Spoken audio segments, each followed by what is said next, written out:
DJDUBL.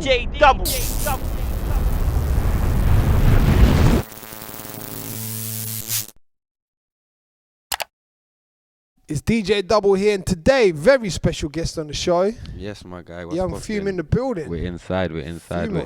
Fume. Welcome, man. Come on, man. All good? Yeah, bro. It's cold. Cold. Welcome back to the UK, bro. Exactly. I know I'm in the UK because of the weather. So listen, you've been a long time in the game the way I see it. Yeah. But you're still a young guy. Yeah. When did you first start? Maybe like 13, 14. Right. Yeah, like 13, 14. Your early stuff was all like quite hard rap. Mix and match still, because there's certain songs when I was young, I was still doing auto-tune, I'm not going to lie. But yeah, I would switch it. There's certain like hardcore, just English rap. You know what I mean? So yeah. Yeah. Was there a moment, like what was the precise moment where you kind of left that hard rap style behind and moved to the auto-tune and the more melodic stuff? Yeah, there definitely was a moment. I think it was like 2016, 2017. Started dropping songs like Amy Weed Forest, Never Me, Side Ting, and just that whole element there was like, because I used to do like, you know, kind of my own element of drill. I used to have something like, yo, how, like, man, I like, yo, and I used to do that kind of flow. That was my first element of mixing that with auto-tune. Mm-hmm. What made you change though? Like, what made you experiment in the first place? Because it was very out the box for that time. Yeah, definitely.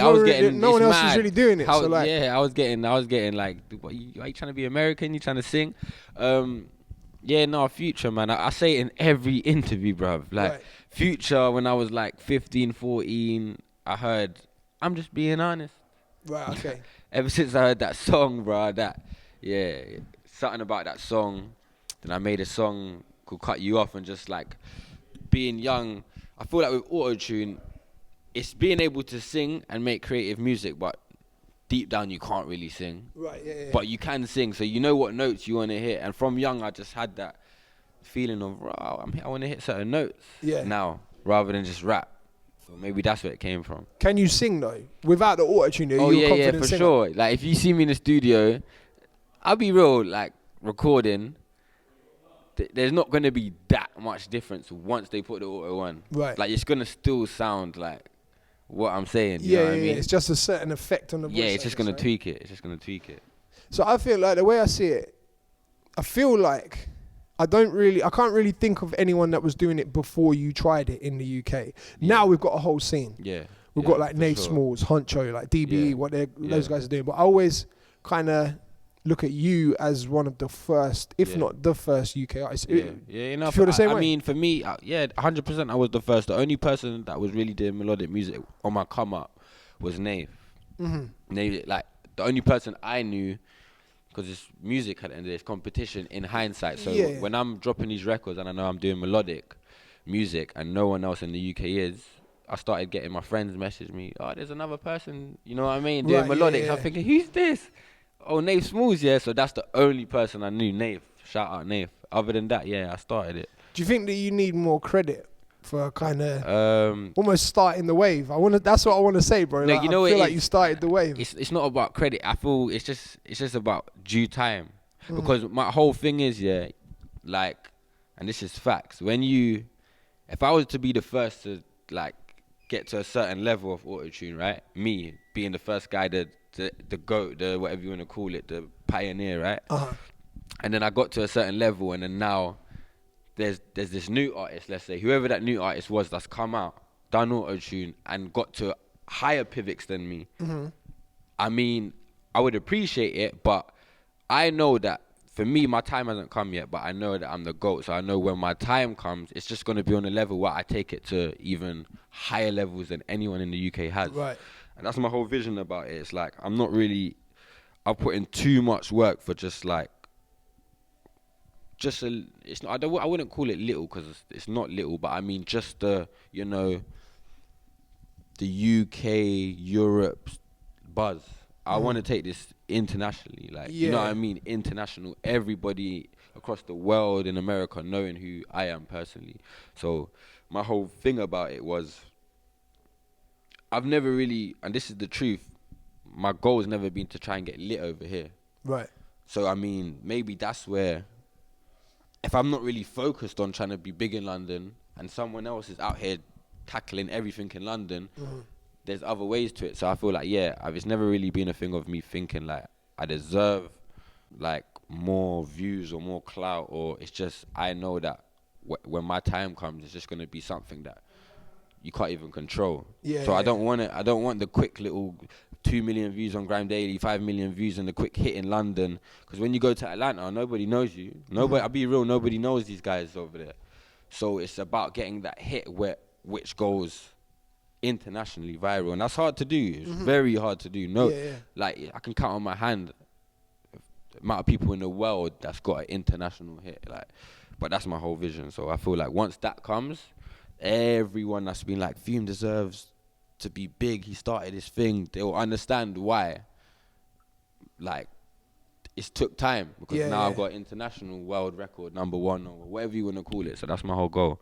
I think, like, because I see a lot of the fans a lot of the time screaming and shouting about you being underrated.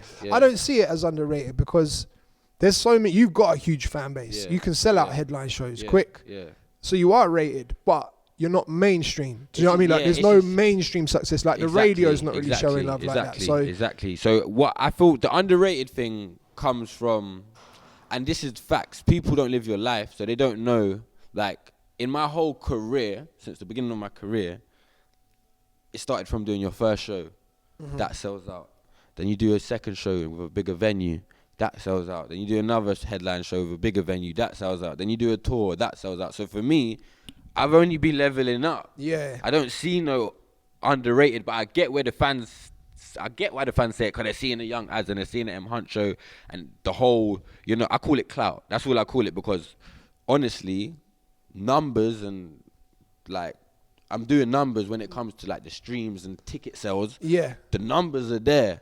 It's not like this guy ain't selling and he's not doing numbers. I am. It's just the clout. Like you're saying, the mainstream stuff, the internet, the blogs, everybody talking about this record. It's, for me, it's not everybody talking about a record because my fans are just taking it in. It's like, someone like someone like A$AP Rocky now, he might drop, not everybody's talking about it, but A$AP Rocky, diehard fans are going to really bang Rocky. So I feel like that's where I'm at right now. I just need that hit that everyone can talk about, the blogs can talk about, everyone can just, follow this one song. And that's what I feel. It's just Is that clout. what you're aiming for now? Yeah, I dropped so much music. Last year I was dropping like tapes on tapes on tapes on tapes, because I'm, like I said, my whole vision was not how the Americans do it, but if I'm doing melodic music, I kind of got to, look at the biggest artists that do the sound that I do and how they move. So Futures and Thugs, they drop like 4 or 5 mixtapes a year with like 15 songs on them. Do you know what almost I mean? flood the market. Even if you type in Future or Young Thug right now on YouTube, the amount of songs, audios that are gonna just pop up, it's just music, so much music, and that's why they got big. Because with this, I feel like with melodic music, you can't like hold off on it. There's so much melodic artists right now and so much drip and auto-tune. You just need to be flooding, because it's like the more you hold back. So that was my whole vision last year, and I felt like in hindsight, at the same time, it could have been bad, because sometimes when you give too much music, it doesn't give, especially in England. Remember, I still got a majority UK fan base, so when you give too much music over here, they can't take it in. So I'll be doing shows, for instance, and it's like the fans will know every song, but there's like specific songs that will just be the big ones. So I feel like now when I start slowing it down with my releases and just making sure every song is that big banger, rather than just dropping like a song a month, and just letting my fans have it for the fun of it.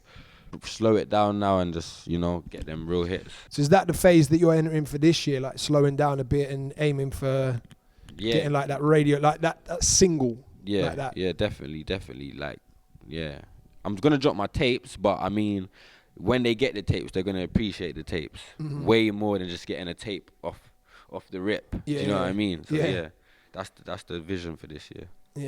So tell me about Thornton Heath, man. What is it about Thornton Heath that has bred so much talent? I feel like in 2016, 2017, when Storms, Bonkers, Section, even Man, like it was just a case of just don't think no one else was really doing music or even trying, attempting. Like, I feel like Storms, Krypton Conan was the first rappers to ever get signed. From like us, like of this generation. Of this right? generation, Yeah. like Skepta, and before no one could get to Skepta, like from, you know what I mean? So Skepta bringing them on tour. Krypton Conan was the first ever rappers from this generation to get signed to a major. So just that coming from Thornton Heath to that could have been anywhere in London, but it happened in Thornton Heath, the first artist to ever get signed to a major. So that was just like, whoa, you're seeing like Krypton Conan now really like come from the hood. Now they got Rick Ross on their tape. Yeah. And they're touring now. It was all like, so that honestly inspired the whole ends, even Stormzy. So now Stormzy saying, is this really happening? Like, I'm gonna go ham. So obviously Storms is going ham, Bonks is going ham, Section is going ham. So the scene wasn't built. It's just weird, like everything came together, bruv. It's like the scene just arose in that year, and then the game just changed, bruv. I'm not gonna lie, and it's a blessing. I feel like I don't know. It's just weird. It's one of them things. It's just like I don't want to say it because it sounds malicious and rude, but Heath started this, not started it, but we changed the rap game, bro. The rap game was dead.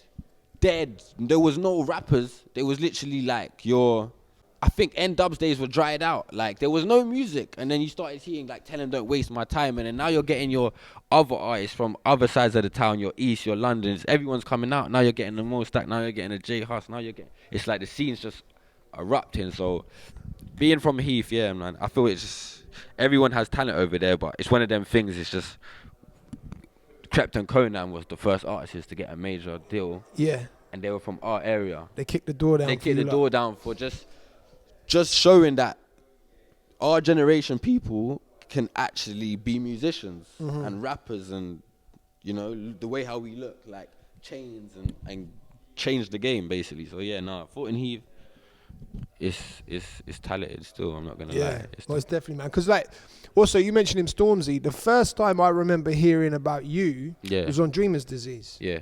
And the track you got on there with Stormzy. Like when you two linked up. Yeah. Was it kind of just because you both do music in the same area, or were you friends? In Thornton Heath, you got 3 areas within Thornton Heath. Right. You got Thornton Heath, Norbury, like South Norwood, and you got like Streatham and Croydon. They're all within 5 minutes of Thornton Heath. Right, okay. Storms is from like South Norwood / Thornton Heath, right? And I'm from Heath, so we've known each other. Like I always knew that's Stormzy. You know what I'm saying? We all linked. I'm the Heath boys. He's more like the Norbury boys, right? We knew each other personally, but it did, like it was a thing of like we're both bubbling in this little small ends. Do you know what I mean? And then there was a thing called Ghetto Superstars back in the day. I don't know if you heard of it. No, I'm not familiar. It was like a little local label. Right. Like in like Thornton Heath, yeah? And then they had Stormzy, they had me, they had a guy called Paige. I don't know if you know Paige back in the day. They had a few, so they used to get us in sessions, you know, like just trying something. Yeah. So back then that's when I used to really connect with Storms. And then he's just from the ends, bruv. Just literally from the ends. So, and this is just me being dead true now. There was actually times when man inspired Storms, and that's some real shit, because there was a point in Thornton Heath where like I was dropping songs like My Money Long. My fans will know, the diehards, but them songs went viral in Heath. Like even Storms didn't go viral in Heath then. So them little things, he would want to be around me. Do you know what I mean? Come to my videos, pull up, and things just blemished from there. Do you know what I mean? Yeah. Because that tune as well, when I heard that song, it sounds like a Young Fume song. Yeah. Featuring Storms. It doesn't sound like a Stormzy song featuring you, like, because you got the first part, you got the hook. Like, it does sound like your song. No, but that's what I'm trying to show. That's Storm saying, this Fume guy's killing it in Heath. Yeah, it's putting you on. Like, now I've blown. I've known my boy's been killing it in Heath. I'm gonna give him, but I want your song, bro. I don't want me shut up. Yeah, don't give me. I want Fumos. So give me your hook, give me your vibe, and that's how he even made that first initial. No way. Yeah, no way. I feel like that song was probably like 2 years ahead of where it should have been. Yeah. Because you see, that should have been a club banger. Yeah, and you yeah, see yeah, something yeah. like Wiz Khalifa, like We Them Boys. Yeah, 100%. That kind of vibe. Yeah, like, no way, no. Yeah, 100%. It was just, if that was to come out now, just with both of us, how we've both gotten bigger, that would be mad. But no, the scene wasn't ready for that. No way back then. Maybe re-release it, bruv. You might get that chart singer we're talking about. I hear that. I hear that. That would be hard. You've done a bunch of collaborations, bro, like features and collabs, of course, like some of the biggest names here. Yeah. Some of the biggest names in the States as well. Like, how do you pick who to work with? No, first of all, it's really got to be off energy and who you know. Like, none of my collaborations that I've ever done has been like, let me just try and get, you know, Little Kid. And let's try and, it's always been like, for instance, Zaytoven. How I link with Zaytoven is through a publishing company in New York. They were fans of me, and they had Zaytoven signed to their publishing. So they said, you know what, Fume, like, we're seeing you're killing it in the UK. If you potentially want to do an EP with Zaytoven, we could possibly make that happen. Do you know what I mean? So that's why I went over there to link Zaytoven and do that. And then obviously my boy Laddie, my manager Laddie, he also runs Marbeck, the clothing brand. So they might get a few artists in America to come and rock their stuff. So my manager's got connections with certain artists now. So it's all naturalness. It's never just like, it's all about who you know. So the Zaytoven thing happened. I think Laddie helped me get Young Nudie. So that project, when I dropped with Zaytoven, I had Young Nudie, I had JME. And then obviously the Durk stuff come about. So yeah, and even with Durk, it was natural. That came from me knowing his engineer. Right, okay. And his engineer putting Durk onto me, and Durk just naturally liking me and saying, yo, tell him pull up. Who's the engineer? Park Hill, shout out Park Hill. He's actually from UK. Oh, Park Hill? Yeah. He's sitting down with me next week, bro. He's coming in next week. It's his headline today as well, so yeah, that's crazy. But yeah, Park Hill, so it's crazy, right? The story's mad. When I first went to Atlanta in 2017 to link Zaytoven, this is my first time in Atlanta. No, I'll be real, I'm not plugged up over there. I'm going there to link Zay, cool. Yeah. With the label, but I don't know anybody. So I've walked to the studio, then I've just heard like, hey, Fumos. But I'm baffled now, because I know anybody that calls me like Fumos, you kind of really know my thing. Yeah. It's not just like, you know me. So, and I'm in Atlanta. Bearing in mind, you could go like Florida, LA, New York and see, you know, people, English people. But Atlanta, that's not somewhere where... Yeah. When I was there, they thought I was Australian. So they couldn't clock the accent. So because they don't get tourists and stuff around there, innit? It's not a tourist place. So I'm like, what are you saying, bro? He's like, yeah, bro. I'm from like, I used to live in South. I've been living here for the last 4 years. Like, my dad moved here, and I'm just basically come to just try and see if I can get on over here. And then obviously 4 years later, I ended up here. And he was working at first when I met him, just as like an engineer, but in a big studio though. How Atlanta, you know how Atlanta is, like the studios are very, you know, like Metropolis in London. He was working at something like that in Atlanta. So he was recording Future. Whoever you want to name it, he was recording. And then I think from that, he met Durk. But yeah, that's how I met him, through kind of meeting him on that first trip. Like, and I was baffed. I was like, rah. You see how the energy's crazy. And then fast forward a year and a half, I'm seeing him moving. Obviously, he's my boy now. It's not just, he's actually my brethren now. Yeah. I'm saying, well, you're Durk's engineer. You know what I'm saying? I'm seeing him move with Durk, touring. So I just made the move. Like, look, send him my stuff. See if he likes it. And he loved it, bruv. And then even when I met Durk, real person. Because that's one thing, I can keep it 100. I did songs with Nudie. And shout out Nudie as well, real guy.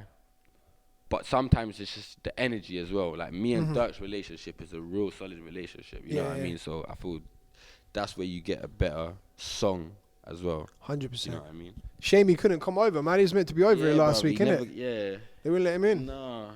But he's on a case, so I mean, you know how London is. If they just don't want to bring no one in. He's on a case. No, innit? Literally. I got a question about the track you did with M Hunchoy. Yeah. More about the video, actually. Yeah. So Drop Top. Yeah. There's one part of the video, it baffled me, bruv. Did you pour apple juice in your cereal? Oh yeah. That needs explaining, bro. We can't leave that just. Yeah, I was just geeking. I don't know what I was. Why did I do that? Was it just a video? Like, it was a video and it was a prop there, or what? Was it apple juice? You know, like in America where they just like, They do some weird they shit. just pour lean in there, like their Cheerios, and just, you know, I don't know what I was doing there. So it's just, just to clarify, that's not a regular thing for you. Nah. That's just for the video. That's just for the video, because I think the video is even like purpley. There's like a color grade on it, so I wasn't sure what it was. That's more for the video, definitely. I could just see it wasn't milk. Yeah, it weren't milk. To be honest, bro, that's the most important question we've answered today, I think, like, above all else. Yeah, no, 100. So, like, 100. Dead or alive, anybody ever, who would you most like to do a feature with? Tupac. Okay. Tupac, 100%. Tupac. That's dead. And then alive, Tupac and Amy Winehouse. Because as I'm saying, I think different. If I was to do a song with Amy, how I would make that sound would actually be kind of like melodic-y trap. Right. But then I would switch it up and make Amy do a bridge where it's like on some crazy, like. So someone like Amy Winehouse, yeah. And then alive, Thug. Young Thug, yeah. Me and Young Thug right now, that's over. Yeah. I rate Thug. I think he's talented as well. Future's my favourite artist, but just currently right now with what Thug's making, I say Thug still. Yeah. Let's talk about the newest song, On Top. Yeah. Tell me about that. It's just basically about like knowing 2020, you know, when you know that this year you're going to do everything right. So you're just letting everybody know you're kind of nearly on top. Do you know what I'm saying? And obviously, it's kind of me opening up to my fans and letting them know that I'm moved to America. Well, I'm at least back and forth now. You know what I'm saying? I'm not living in London. I'm living in America and London. So that was just opening the book to that. You know what I mean? Yeah.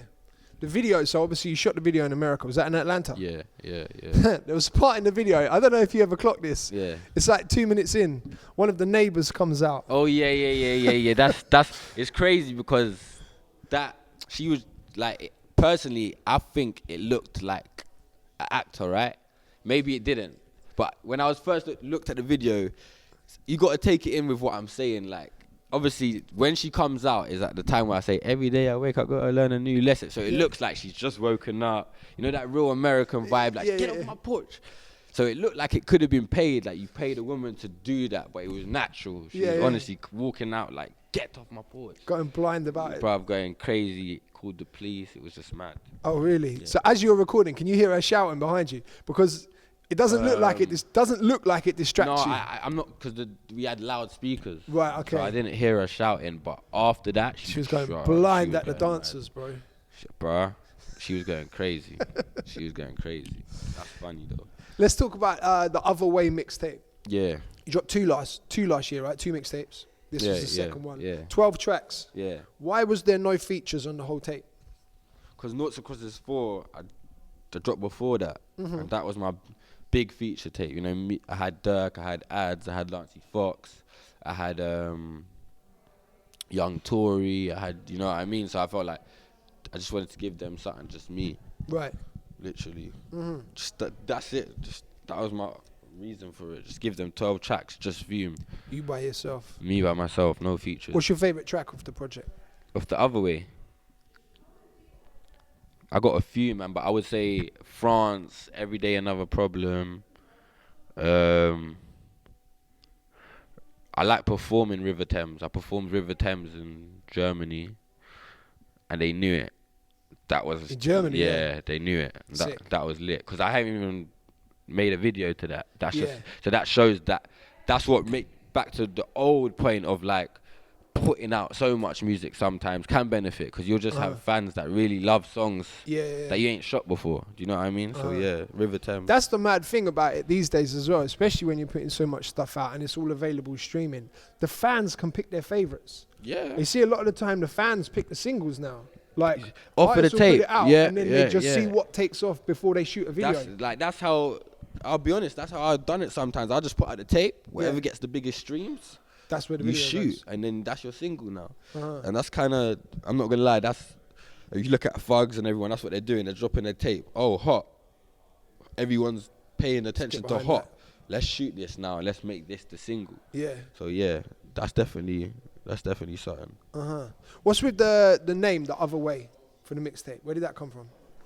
Because I felt like I'm on a total different path to everyone, even down to the auto-tune rappers over here. Like, don't compare me, and I don't mean this in a rude way because I'm cool with all these people. Yeah. But just don't compare me to M. Hancho or Nave or Ads, because I'm building something else. It's like you flipping selling ice cream and selling cookies, and then someone just selling ice cream. Do you know what I mean? Like, Right.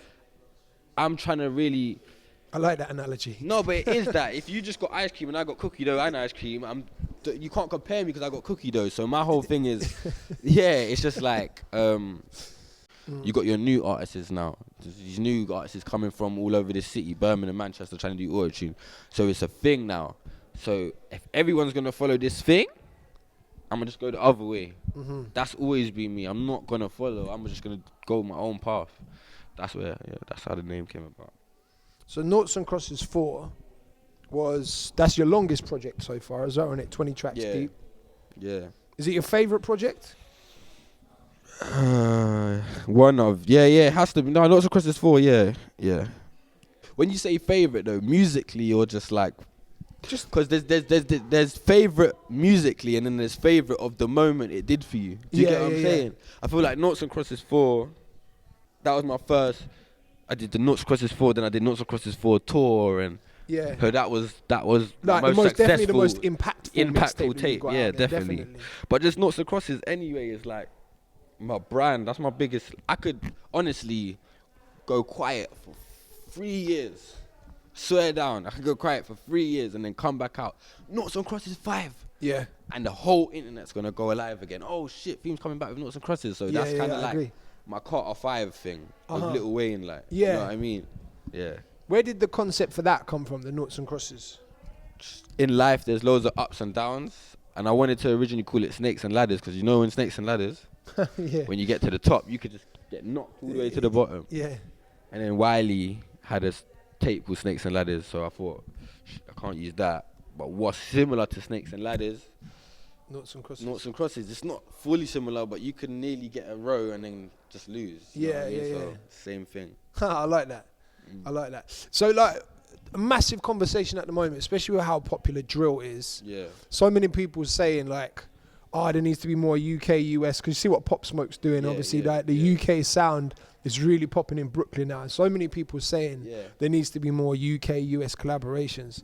I feel like you're left completely out of the conversation when we're having this, because with drill. You've not with drill, with the transatlantic stuff, because you've done stuff with Durk. You did a whole project with Zaytoven. Like, do you feel, does it annoy you that your name gets left out when that conversation's had? What, like UK US collaboration? Yeah.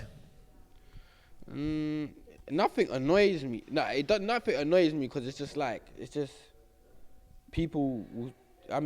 I've sat there and looked at these conversations, and a man will say something like, get flipping J1 and, like, I don't know, flipping Little TJ on a song. It's like J1 and Little TJ. I ain't gonna get, that won't even have me in my, like, I know what the internet is, and I know what I'm doing, you know what I mean? So when it comes to UK and US collaborations, maybe I think I see it as, honestly, my fans in the UK, they don't, like, they know Fume doing a song with a US person. I don't even reckon you could call it a UK-US collaboration, because the sound of the song isn't like English and America. Even though it is, it's just, I feel like it's just a normal song. Like me and Durk, it's just secrets. It's not like, you can't. You wouldn't say it was a UK rap song with Durk on it, but you wouldn't really say it was a US song with you on it either. It's just a song. So I feel sometimes it comes down to that as well, where people just feel like Fume just makes songs with Americans. It's just, that's just what he does. So when it comes to UK and US collaborations, I've seen my name get brought up, but I think when it comes to the drill, all this new stuff like the Pop Smokes, and that's not really my angle anyway. You know what I mean? Nah, that's it. Like, I see it. That's a completely different like subgenre. Do you know what I mean? There's hip hop, and then there's all these different subgenres that are there now. Yeah. And the melodic. You know what it is? My whole vision is, and this is me being real. Like, fuck the Americans, bruv.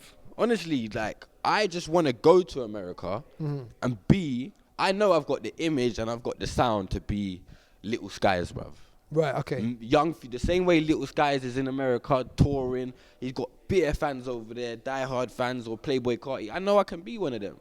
It's just about, you can't be one of them being in London. You just can't. You have to go over to that country, start from the ground up, all the people in the streets, seeing this kid. Who's this kid? It's like, you can do it from London, but it's like, people are getting millions of views over here, and it's still not surfacing in the States. Or you have your one odd, don't get me wrong, Stormzy and that can go and do a tour and go to America, but I mean like, real, you know, sometimes it takes going to America to understand how their lifestyle is. But I mean, being in America, doing show to show, club bookings. Stormzy can go to America and, you know, get a venue, try and put on a show and get his own fans to come. But I mean that level where you're starting to get booked. Right, yeah. Club bookings, 50K in a brown bag. Because you're got a hot song in America right now, and every club wants to book you in America. That's what I'm trying to go for. That's my whole vision. So back to just the collaborations, 2020 is not, that's not even my angle no more, where it's like I'm trying to go to America and just do bare features.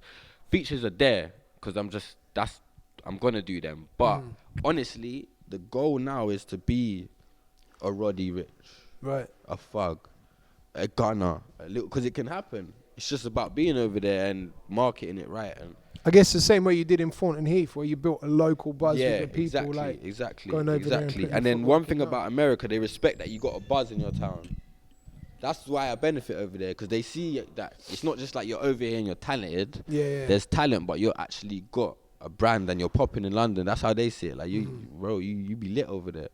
So it comes in hand, because Americans still feel like if there's a way I can gain internationally, do you know what I mean? Let's work. So I feel like that's the angle this year, 100%. The most unexpected song I think you've ever made came from the Zaytoven project, and it was the one with JME. I think I would never, if you said to me like, put the three most unlikely people together, a producer and two artists, I'd probably say Zaytoven, Fume and JME will never do a song together ever. Why I did it, that's why I did it, because it's like, what? Zaytoven, I'm really bringing now that Atlanta, and I'm showing you Atlanta, and then the bringing you one of Atlanta's biggest producers, and then giving you near enough one of the top. No, one of the top. Not near, definitely one of the top. Like one of the top. So I literally wanted to do that. I wanted to like combine Atlanta trap with grime. How will JME sound on an Atlanta trap beat? This is mad. Same shit how you're thinking. I was thinking the same shit. You know what I mean? Like, this is mad.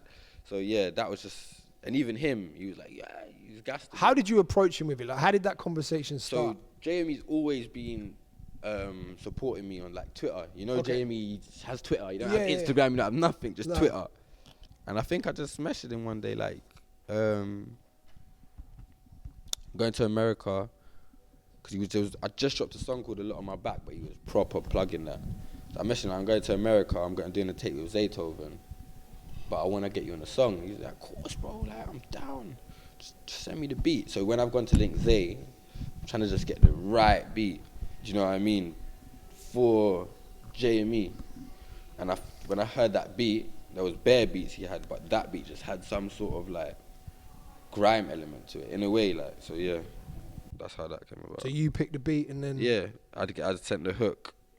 For all the stuff I never had, sent him the hook. He sent back the song. Came to shoot the video. It was funny when he shot the video, bruv. There was like 30 of us, and he's come. Bearing in mind, I never met JME before.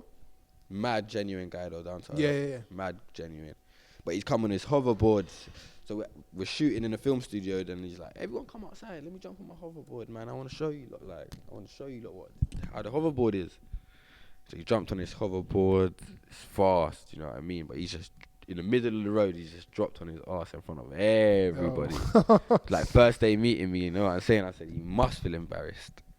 But yeah, you know, he's cool. Yeah. He's cool. So 2020. Now we know you're back and forth from the States. Yeah. What's going on this year? Like, what are you aiming for? So, I mean, I've already kind of announced it, but I'm opening up a label. So that's something I'm definitely doing. Glowballing the label. What's it called? Glowballing. So you know, like global, but we're globaling. You know what I mean? So open up a label. Want to sign an artist by the end of the year. That's my main goal. Have you got anyone in your scope? You don't want to say it right now, do you? In case someone else grabs them. Yeah, I'm not. 2020. I'm not. That's facts. I'm not saying any of my business plans until I execute them. Until it's done. Yeah, because people will just come and. But yeah, I definitely want to sign an artist and a producer by the end of the year. Facts. Whether he's from America or he's from the UK. I want to tour again. Drop a tape this summer, tour, and kind of, yeah, man. I feel like for me, every year, I just want to know my tours are going up. As long as my venues are going up and I'm selling out. Bigger venues, my fan base is growing, you know, and then hopefully let's try to get that #1 hit. I really want the top 10 Billboard chart. I'm coming for that Billboard chart hit. It's so interesting that you're that focused on the American stuff, bruv. Yeah. You know, it's not American, because people need to understand that. You see, it's nothing to do with American, but once you get a Billboard chart song, it's like Cardi B, like you're global. Like it's not about American. It's like LMA. I'm telling you now, no one in the UK can chat to LMA. No, they can't. You go to America right now. Yeah. You can't even compare anybody in the UK to LMA. She's all over the place. Yeah. She's all over the place. She's playing here. She's playing there. Her bags, the check she's getting is probably most a different kettle of fish to the UK scene. Don't get me wrong, if you're on like a Stormzy pivot, then it's different. But I know Storms, and I'm telling you, he's the chosen one. Things don't just come like that. Do you know what I mean? So, yeah, it's not about America. It's just about international. You have to travel. Forget America as well. It's not about America, but you have to travel to realize that London culture, even though we're growing, it's still very small. Like, it's very small. There's not like that much our music can go to. Like, we're just, even though it's growing, just the whole way how our scene is very like, and this is just facts, everything that you can do has been done in a way. Like the venues. Everyone's doing, O2 Brixton now. Everyone's doing O2 Academy. So there's no other. If everyone's doing it, it's just the same thing now. Even Wembley's starting to get played at now. You know what I'm saying? So it's just like, it is that now. It can't. This is all you can really do. Once you shut down London, what are you gonna do next? You know what I'm saying? You can't just flip and be just like shutting down London forever. You can if that's what you want. Don't get me wrong, but I know I just want to take this shit like globally, and it's not about wanting to be American. That's my biggest point. I just know that all these Americans that are making this music, I'm better than them. Like, real talk, I'm better than them, and I know that the bags they get into and what they're doing, I could be doing that. Like, I could be doing that, but as simple as I could be doing that. So why not? You know what I mean? And that's just my take on it. I like that, man. So when's your next trip over there? Next month. It's a couple weeks. I only come over to do. I was meant to go on tour with Durk. Never got in. What, over here? Yeah. Yeah, in London. So that was going to be the whole of February. The whole of this month on tour with Durk. And then go back next month. So now Durk didn't get in. I'm kind of just dropped my single now and I'm out here, plugging. But yeah, go back next month and then just back and forth. Yeah. Sick, man. Well, listen, thanks for coming through, bro. My guy. Appreciate having you in. Thank you for that. DJDUBL with Young Fume. Yes, sir. Let's get it.